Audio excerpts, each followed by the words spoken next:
All Things Bright and Beautiful is an Anglican hymn, also popular with other Christian denominations.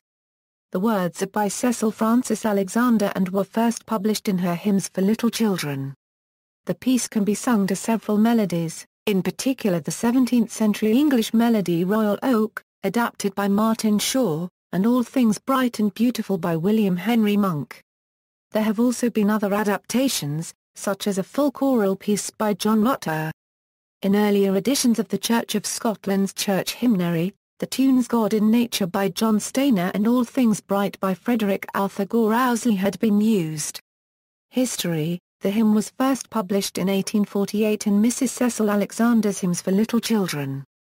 It consists of a series of stanzas that elaborate upon verses of the Apostles' Creed. The hymn may have been inspired by a verse from Samuel Taylor Coleridge's The Rime of the Ancient Mariner, He prayeth best, who liveth best. All things great and small. For the dear God who liveth us. He made and liveth all. Alternatively, inspiration may have come from William Paley's Natural Theology, published in 1802, that argues for God as the designer of the natural world. For example, the hymn's second verse alludes to wings, and verse 7 refers to eyes. Paley cited wings and eyes as examples of complexity of design, analogous to that of a watch, with God as the divine watchmaker. Alexander's composition of the hymn's text has been attributed to 3 locations: Llanarnouth House in Gavilan, Monmouthshire. The refrain The Purple-Headed Mountains, the river running by, possibly referring to the Sugarloaf and Blorenge Mountains and to the River Usk. Markree Castle near Sligo, and Minhead in the nearby village of Dunster in 1848, in which case the Purple-Headed Mountain might refer to Grabbist Hill and the river to the River of Ill. Words: Alexander's text reads. Due to the third verse's endorsement of the class system, many later versions and performances of the hymn omit it. The United Church of Canada includes a fourth verse, which seems particularly appropriate to Canadian geography: the Rocky Mountain splendor, / the lone wolf's haunting call, / the Great Lakes and the prairies, / the forest in the fall. Cultural references: the second line was used as the title to James Herriot's book All Creatures Great and Small, which was centered around a veterinarian practice in 1930s Yorkshire in northern England. Subsequently it became the title of the film and television series. Later Herriot used the rest of the lines of the refrain for the books that followed: All Things Bright and Beautiful, All Things Wise and Wonderful, and The Lord God Made Them All. In the 1970 film Beneath the Planet of the Apes, a congregation of mutated humans sing a hymn adapted from All Things Bright and Beautiful.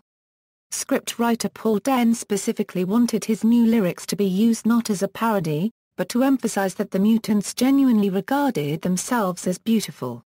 The hymn was parodied by the Goodies on their 1978 The Goodies' Beastly record as I'm a Carnivore. They had previously recorded a cover of it on their 1973 The Goodies Sing Songs from the Goodies, and an earlier version was heard on the BBC radio show I'm Sorry I'll Read That Again, of whose cast all 3 Goodies were part, in 1966. It was also parodied by the Monty Python's song All Things Dull and Ugly, included on their 1980 album Monty Python's Contractual Obligation album and on the 1989 collection Monty Python Sings. The music of the William Henry Monk arrangement is used in a famous 1988 television advertisement for the Australian RSPCA, still shown on Australian television.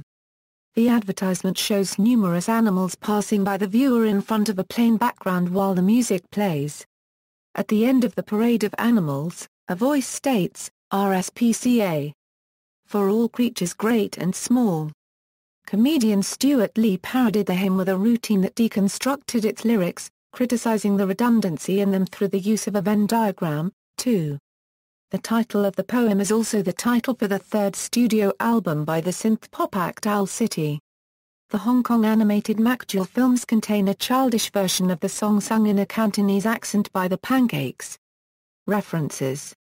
External links: All Things Bright and Beautiful at hymnary.org, plaque to Mrs. Cecil Frances Alexander at Milltown House, http, history gavilan.com/, words and music at the Cyber Hymnal, the sheet music, https, archive orums for Litla Joe Alex, https, Archivorums for literature Alex Pergamode /2 up.